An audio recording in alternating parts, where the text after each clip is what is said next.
My daughter took my Social Security check and left for the beach, leaving me with no food in the house. She came back glowing, sun-kissed, confident I'd be desperate and begging for help. But when she opened the refrigerator that night, she screamed. Before I begin, I want to thank you for being here. If stories about family, betrayal, and self-respect matter to you, please support this channel by liking and subscribing. And tell me in the comments where you're listening from. It means more than you know. Now, here is my story. The front door had slammed shut 3 hours earlier, yet Vanessa's perfume still lingered in the hallway. Sweet, overpowering, intrusive. It never belonged in our old Brooklyn brownstone, where the air usually smelled of dust, thyme, and dried lavender. I stood alone in the kitchen, staring at the pantry door. The silence wasn't peaceful tonight. It was predatory.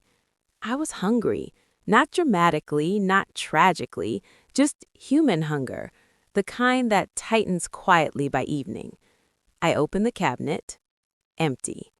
Vanessa had packed in a hurry, bikinis, sundresses, tanning oil, laughing as she zipped her suitcase. Right before leaving, she had held out her hand. "Mom, give me your card, just in case." "That's my entire Social Security check," I'd said, my stomach tightening. "How am I supposed to live for 2 weeks?" She rolled her eyes and snatched the card anyway. "You've got grits. Boil them, add butter. It's basically a detox. Doctors recommend that at your age. Stop inventing problems. I deserve this vacation." Then she left for Miami. Sun, cocktails, ocean air, taking my money, my peace of mind, and as it turned out, my food. I reached for the old glass jar labeled grits, written in my handwriting 20 years earlier. It was empty. Not even enough for a bird. She hadn't checked. She hadn't cared. That was the moment I understood something cold and final. My daughter wasn't just selfish, she was cruel. I searched her room for loose change. Instead, I found her travel itinerary. 2 weeks at a luxury beachfront hotel. The cost? Exactly 3 months of my benefits. I sat down on her bed and laughed, not because it was funny, but because something inside me finally broke cleanly instead of bending again. For decades, I had saved everything for later, for her wedding, for grandchildren, for a future that never arrived. The living room was full of antiques, silver, porcelain, heirlooms sealed behind glass like exhibits in a museum. And suddenly, I saw the truth. This wasn't a home.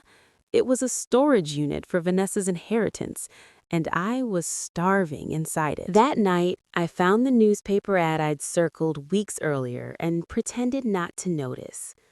Arthur Sterling, antiques, silver, estate pieces, house calls, fair appraisals. I dialed the number. The next morning, Arthur arrived precisely at 9. He wasn't fooled by my age or my slippers. He recognized quality immediately. The silver teaspoons, unused, engraved, early 20th century, were worth real money. When he named his first price, I said no. I named my own. He smiled. "Mrs. Brooks," he said, "you're not easy." "Life teaches you," I replied. 10 minutes later, he left with the silver, and I stood there holding more cash than I'd touched in years. I didn't hide the money. I put on my best coat and walked straight into the gourmet market I hadn't entered in 15 years. I brought prosciutto, aged Parmesan, fresh bread still warm, 2 imported peaches that cost more than common sense. At home, I laid out a white tablecloth Vanessa never let me use. "Today," I said aloud, "I am the guest." I ate slowly, and for the first time in years, I didn't feel guilty. Over the next week, I sold more. A brooch Vanessa adored, a rug I hated, a clock that had ticked my life away. Then I found the papers, a nursing home brochure, a power of attorney already prepared. My daughter had planned to place me in a state facility and sell everything. That changed everything. This wasn't survival anymore. It was war. When Vanessa returned 2 weeks later, she expected darkness, hunger, and apology. Instead, she smelled lilies.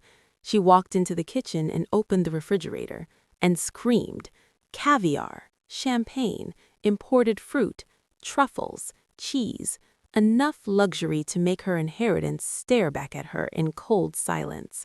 "What is this?" she shrieked. "I was hungry," I said calmly. "You took my card." She ran through the apartment, realizing what was gone. The silver, the clock, the brooch. I sold them. Her face twisted. "You ate my inheritance." "No," I corrected. "I ate my life." She threatened doctors, police, control. But she had nothing. I showed her the nursing home papers. Then I changed the locks. Vanessa left that night with her suitcase and nothing else. She hasn't come back. Now the apartment is light, quiet, mine.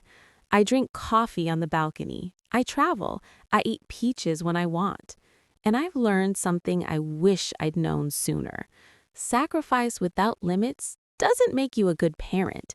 It makes you a resource. And one day, I chose myself. What do you think? Was Eleanor right or too harsh? Tell me in the comments. And thank you for listening.